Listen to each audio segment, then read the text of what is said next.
Knees weak, arms are heavy. He's vomiting on his sweater already. Mom spaghetti. Mom spaghetti. Everyone just wants mom spaghetti, and everyone will just be hype, right? You can picture people at home.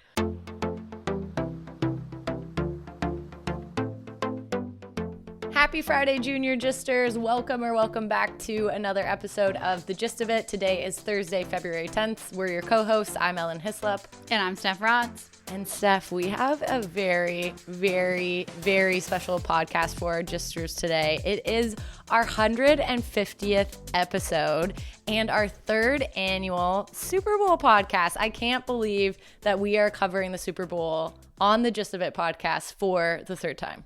It's really hard, especially as this is happening amongst all of the Olympics, to not get emotional right now because I feel like my emotional dial is just cranked right up there.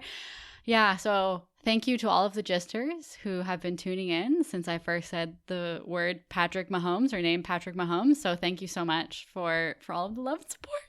Yeah, and thank you, Steph, for just being the most kick-ass co-host ever. Looking back on the last couple of years and the pandemic, I can definitely say that recording the podcast now twice a week has definitely been a highlight of my week every single time. And I hope that our listeners, I hope that listening to the Gist of It has also been a highlight for everyone listening as well through these unprecedented times.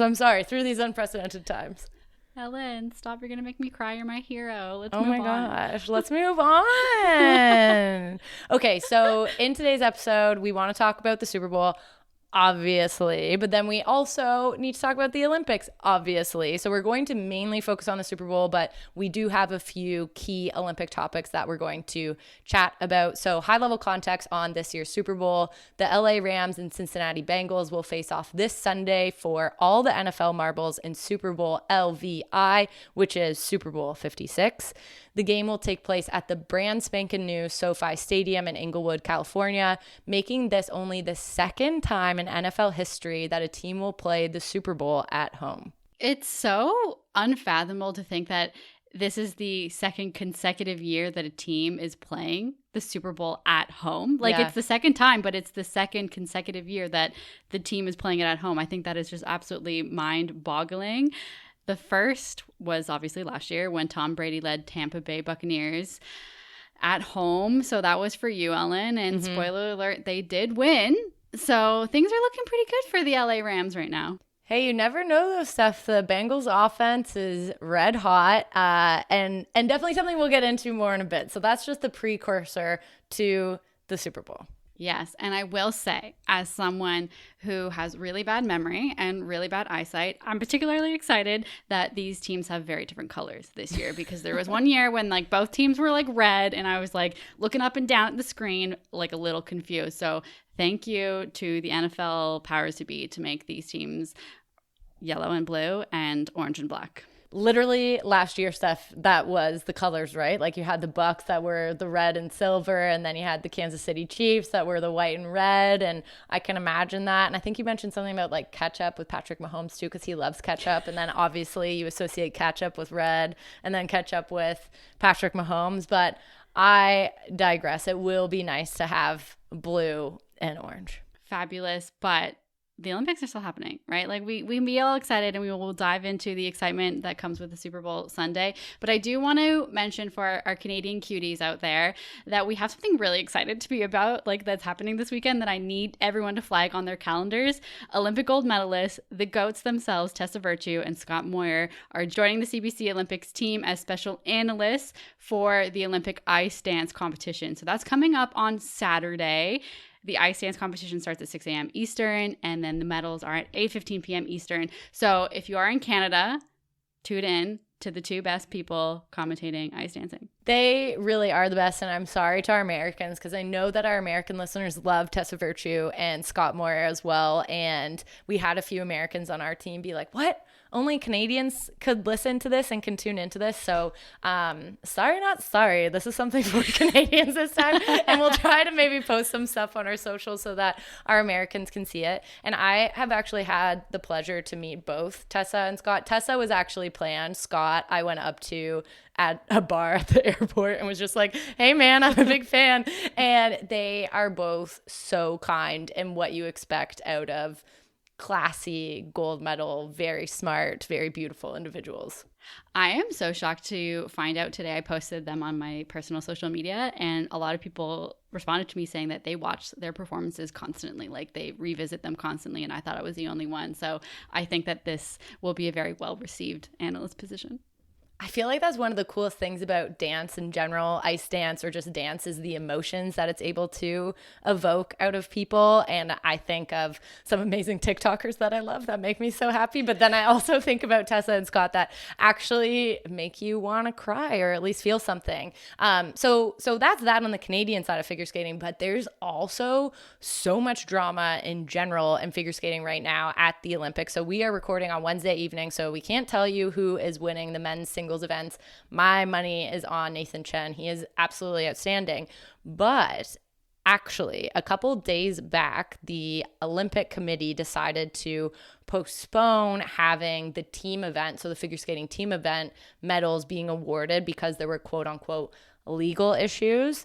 Throughout the past 24 hours, reportedly, the 15-year-old Russian skater who's skating for the Russian Olympic Committee, who became, I think, the first woman to land a quad in the Olympics, or 2 quads in the Olympics, is apparently the one who doped and the one who they have these legal issues with, which you just hate to see, especially with a country so associated with cheating, which is why they're the Russian Olympic Committee as opposed to just Russia already. These aren't confirmed, I'm pretty sure, right? Like, No, I don't think that the IOC has, it is speculation at this point, so we will follow this, I'm sure, with the newsletter if the newsletter comes out before we figure it out on the pod.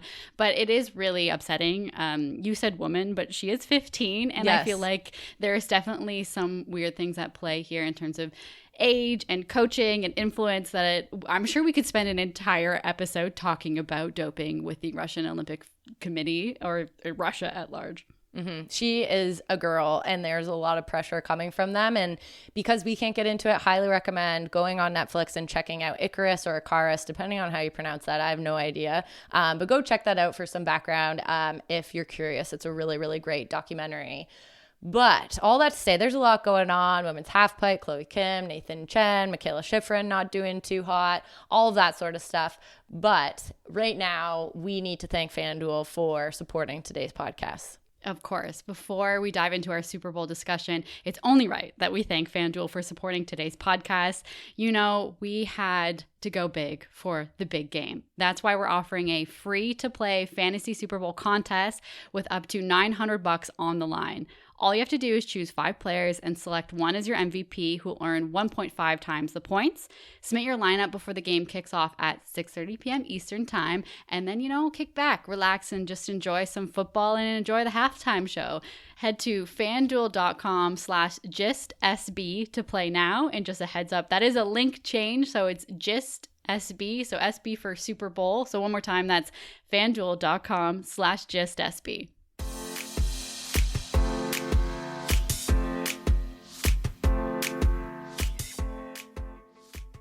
Okay, so we got very excited at the top of the show, talking about the Super Bowl, talking about the Olympics, talking about figure skating. And one thing that I did forget to mention is that I am going to the Super Bowl on Sunday.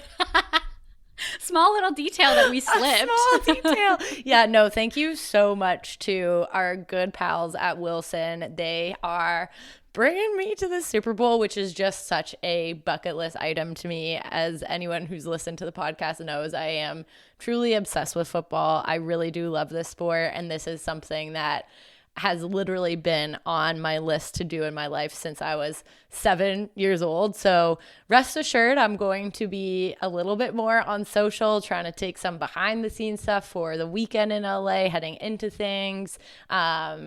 Definitely at the game, I'm going to be have some stuff on my phone, but I'm going to try to take it in at the same time. But yes, I'm very excited about this. Yes, please enjoy the experience. Ellen, if there's anyone in this world that comes to mind that deserves to go to the Super Bowl, it's you. So I'm very happy for you. Oh my gosh, thank you so much, Steph. So with that, and with that disclosure of probably why I'm extra hyped this episode, we have to start with a pretty high-level view of each team. Of course, we just said who's playing, the LA Rams and the Cincinnati Bengals, but then we'll also dive into the players, the coaches, the key matchups, and things like that. One of our producers, Courtney, is from Southern California, and she says to save the best for last. So obviously she's like, let's start with the Bengals as a California girl. The Bengals are the underdogs for the Super Bowl. This isn't to say that they're a bad team by any means. They've been pretty fantastic in a lot of regards, especially through the postseason. But let's just say that there's a lot of folks, including myself, that are very surprised that the Bengals made it this far. Before this postseason, the team had gone 31 years. Wow, I'm sorry if I got really loud in your ears just now, but like it's in all caps, 31 years without a playoff win. Their quarterback, Joe Burrow, is only in his sophomore season, so no sophomore slump here, and he didn't even play his entire rookie season after an injury had him sidelined after week 11. Those are some pretty impressive stats. Definitely. And we'll get into Joe Burrow in a second, but the Bengals have definitely been the surprise of the year and of the playoffs. They finished the regular season just at 10-7. Then they went on to beat the Las Vegas Raiders, stun the Tennessee Titans with a walk-off field goal. That's where I thought the Bengals were going to stop. I didn't think they'd beat Derrick Henry and the Tennessee Titans. And then they upset Patrick Mahomes in Kansas City with yet another game-winning field goal. So hats off to their field goal kicker, Money Mac, who we'll get into later. And of course, now they're in the Super Bowl. So that's just a bit on the Bengals, who, in my opinion, have the best helmet in the NFL. Oh, and so now hot take.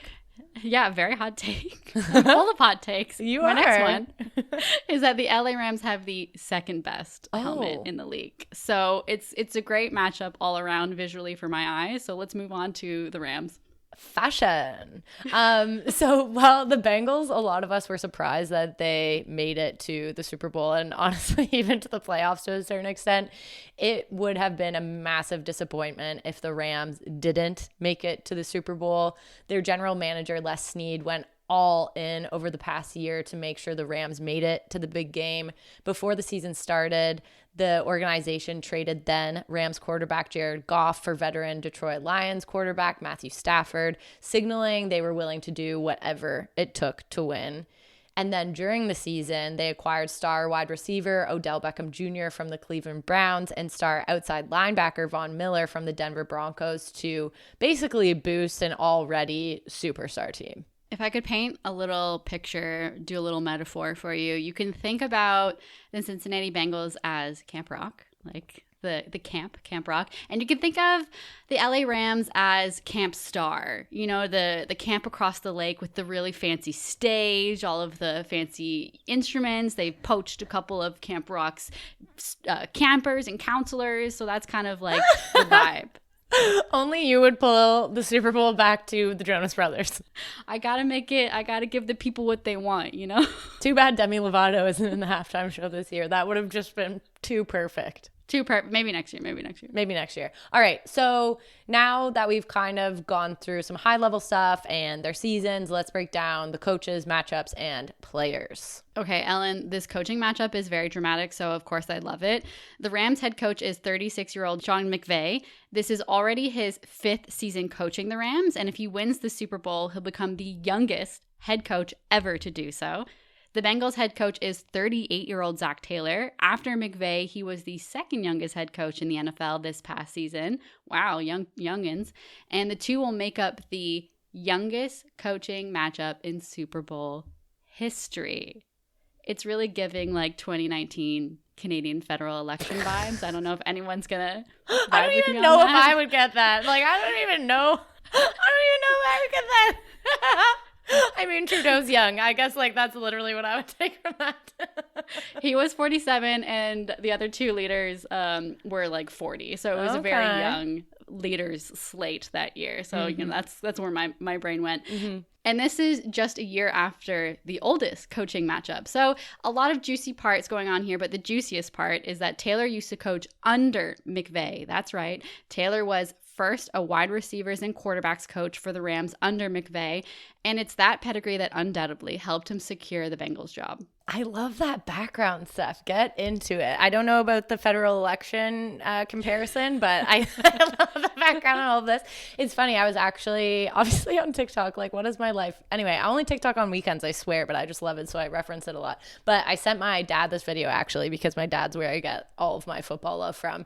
And it was a video of Sean McVay when he used to coach for, or was one of the coordinators for, Washington, and the interviewer was asking Sean McVay what had happened 3 years prior during a specific game, during a specific down, and what play was called. And Sean McVay could remember it. That is how impressive this guy is. Like, you know how post-game sometimes the media will ask LeBron James what happened in this play, what was the defense they were showing, yada, yada, yada. And LeBron's like, da, da, da, da, da.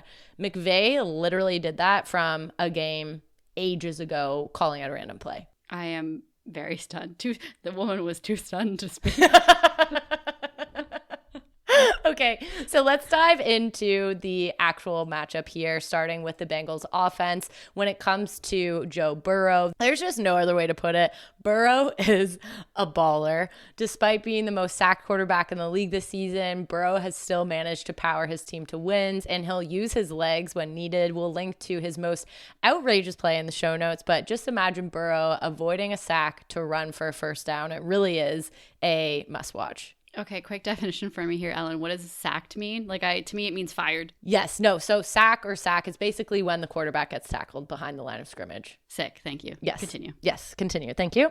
And Joe Burrow's bestie is wide receiver Ja'Marr Chase, who happens to be a rookie as well. Burrow and him were teammates at LSU when they won the college national championship, and they have been playing lights out together this season. Ja'Marr Chase actually caught the game-tying touchdown in the AFC championship game against Kansas City, so they are definitely a dynamic duo to watch. This all sounds very good so far, Ellen, but big question here is the Bengals' offensive line. Like you mentioned, they've allowed a lot of sacks, 51 to be exact, during the regular season. So 51 of those. And lucky for them, Joe Burrow seems to thrive under pressure, but they'll definitely need to pull it together on Sunday. Mm-hmm. And the offensive line, too, are those who basically protect Burrow. So they are the reason why he's getting sacked so much. So they got to pull up their pants and figure some stuff out, because they are up against a very tough team in the LA Rams, who have one of the best defenses in the league and potentially the best defense in the league, depending who you ask.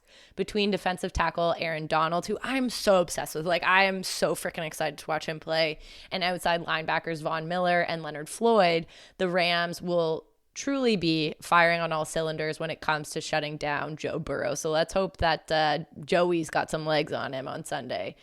Shutting down the wide receivers like Ja'Marr Chase will be a tougher task for the Rams, even though they have a top-tier cornerback in Jalen Ramsey. So all this to say, Bengals versus Rams is definitely going to be very exciting, both on the defensive end as well as the offensive end of the ball. Fantastic. Now let's break down the Rams offense versus the Bengals defense. What do you think about that situation? Yeah, so this one is interesting to me because we have Rams quarterback Matthew Stafford, and he is coming from a shitty team in the Detroit Lions. They were so bad. I'm so happy that he got out of there because he's a pretty solid quarterback, and now he's trying to prove that he was always a good QB and that he deserved to get out of Detroit. In terms of performance, he's been pretty steady and reliable throughout the postseason, but to me, he just doesn't have a reliable arm, and that's why he throws so many turnovers. I would say he's a little bit older, I guess, when it comes to quarterbacks. He's only actually a couple years younger than Sean McVay, you noted here, Steph. So he doesn't have the same arm that someone like Joe Burrow or the Buffalo Bills' Josh Allen has. So I think he needs to change up his game a little bit, or only go for someone wide open when he's making a big play. He just doesn't have the long throw anymore. He's got to keep it short. Speaking of throwing, he'll be looking to Rams wide receiver Cooper Kupp, who's been having a historic season and is just the perfect target. Kupp's touchdown catch against the 49ers was the key to the Rams making it to the Super Bowl in the first place.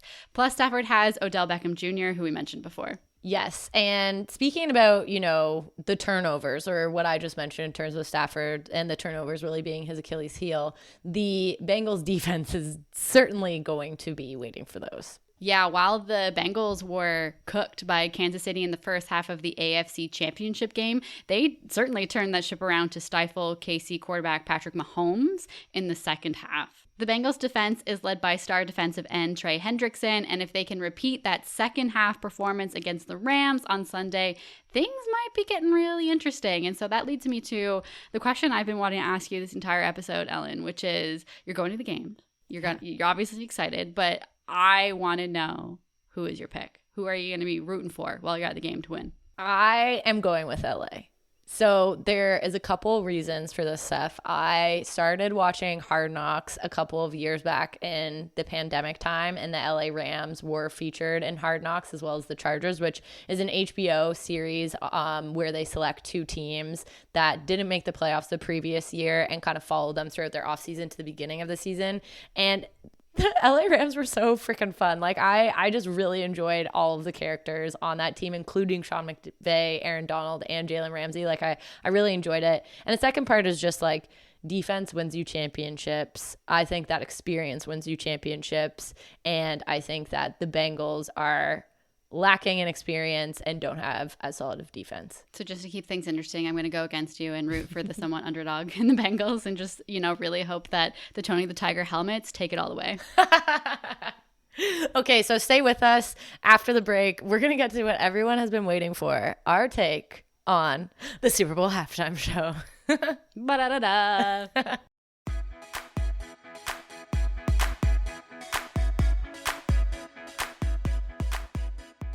Thank you so much again to FanDuel for supporting today's podcast. Apart from going to the game, which I still can't believe I'm doing, the next best way to join the Super Bowl fun is by competing in our Gisters only fantasy contest for the Super Bowl. And like you mentioned, Steph, we made the Super Bowl contest free to play so everyone can get in the game. We've loved running this contest and watching Gisters win big all season long, and we know this grand finale is going to be the best one yet. Head to fanduel.com/GistSB. Again, that's /Gist Super Bowl SB to join the party. fanduel.com/GistSB.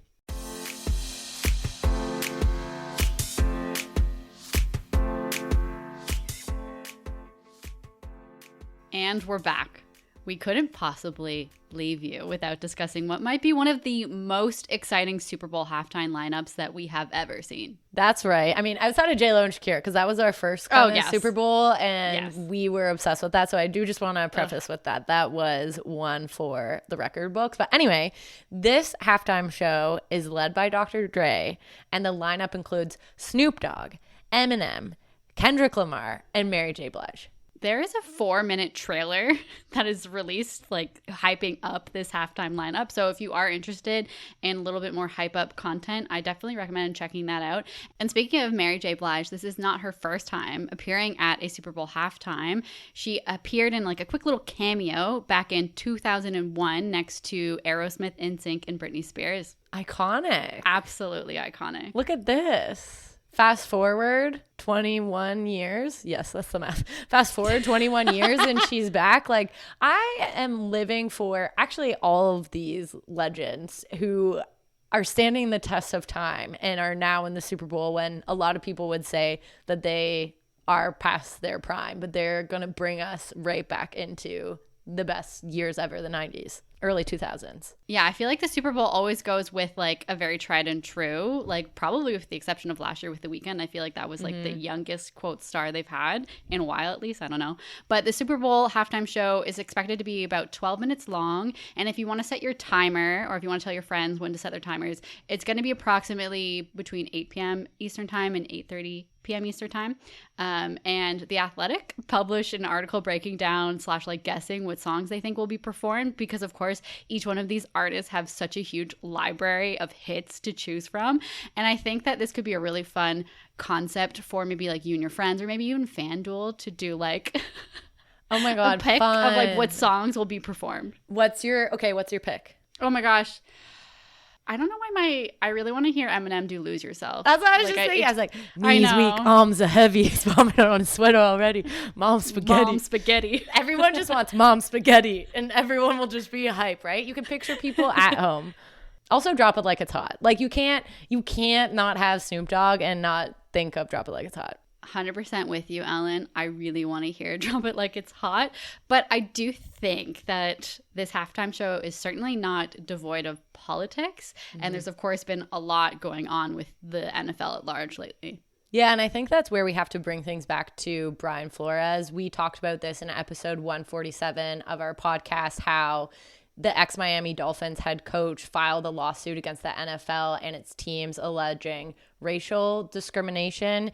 And this is definitely still at the top of our minds as we head into the Super Bowl, even though there has been some Black coaches that have been hired over the last couple of weeks. It's still something that we need to keep an eye on and that we're thinking about. And we're seeing and understanding how NFL Commissioner Roger Goodell has planned a number of diversity, equity, and inclusion initiatives in the lead up to the Super Bowl, and how the NFL is navigating all of that while something like Brian Flores' lawsuit is going on. It would be pretty epic if one of the performers or multiple of the performers called out the NFL for this, but by no means do I expect them to or think that they are obligated to. They are artists first. But with a lineup that includes Eminem and Kendrick Lamar and Snoop Dogg, I do think it is possible. I don't know if you folks remember, but back in 2017, Eminem put out this like freestyle rap and very clearly and distinctly supported Kaepernick. Right. And it was like an anti-Trump video. So very, very political and very of the moment in terms of what was happening in the NFL back then. And in an interview with the New York Times last year, Snoop Dogg said, quote, "We've got to stop treating Black people like they're less. They're always the ones who do the hard work, the groundwork, but we never cut them in. Like, why don't we have an owner in the NFL? That's just racist, period, point blank. We need to own an NFL team," end quote. Yeah, and I think then he was even thinking about, or the Carolina Panthers were under discussion, and Snoop Dogg was kind of like, how can I get in on this? And he makes a really great point. And I think since then too, Steph, Jay-Z has been brought into the NFL in one way or another, kind of thinking about things from the cultural perspective. And since he has come in, basically all of the halftime performers have been people of color. Yeah, this is very much so a Jay-Z making in terms of this halftime lineup. And I do want to note, in a Good Morning America interview, Mary J. Blige did say that she wants to focus on uplifting people with the music, with the beauty, with the fashion, and bring them back to a place where we can all be together. So this is definitely being talked about when we're thinking about the halftime show. So I wonder what's going to kind of unfold from that, because also Kendrick Lamar is very political in his music. So it is, I don't know, it's going to be a very interesting one to watch. It's going to have us on the edge of our seats. I feel like they're going to have us thinking about things, getting us dancing. But to your point, we're all going to be waiting to see if they say something out there too, or sing something that kind of is reflective of something else that's going on in the world, especially when the Super Bowl is the most watched sporting event every single year. I know I would like it to be women's hockey, but it's not, so I accept it. Hey, who knows? Maybe the gold medal at the Olympics, hopefully between Team Canada and Team USA, right? But with all of that, we are so excited for Super Bowl Sunday. We are so excited for an incredible weekend of Olympic action. And we are so thankful for everyone for tuning into this episode. And I'm so excited, Ellen, for you to go to your first Super Bowl and to hear all about it after. Yes. So thanks so much, everyone, for tuning in. And we will be back with our Olympics podcast next week. But in the meantime, if you enjoyed today's episode, of course, we would love for you to rate, review, and subscribe to the podcast. Yes, and maybe share with a friend who wants some background on the Super Bowl, who kind of just tunes in to football. This is their only kind of time that they enjoy watching the game, or they're really tuning in for the halftime show. Please send that to them. Otherwise, keep an eye out for our Super Bowl newsletter preview on Sunday. And if you're not already, please subscribe to our daily Olympic newsletters at thegistsports.com. This episode was edited by Brianna Ekanem, executive produced by Courtney Shin, and co-produced by Steph and me. Again, I'm Ellen Hislop. And I'm Steph Rotz, and this has been The Gist of It. We will talk to you on Tuesday. And actually, I won't, but Lauren will with Steph. Oh, yes. So I won't be there. So everyone, I'll see you next week, but Lauren and Steph will see you Tuesday.